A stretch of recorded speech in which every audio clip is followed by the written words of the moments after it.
Hello, my dear friends. My name is Veda Viraj.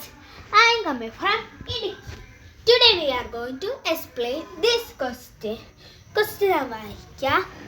The prime factorization of 32.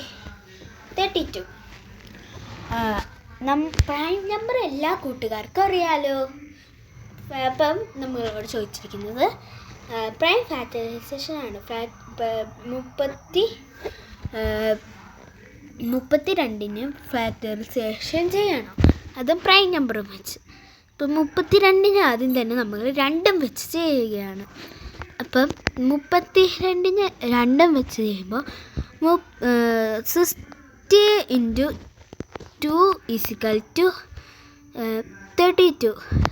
അപ്പം ഒരു answer വന്നു. അപ്പോൾ നമ്മളിവിടെ 60 എഴുതിയിട്ടുണ്ട്. ഇനി 60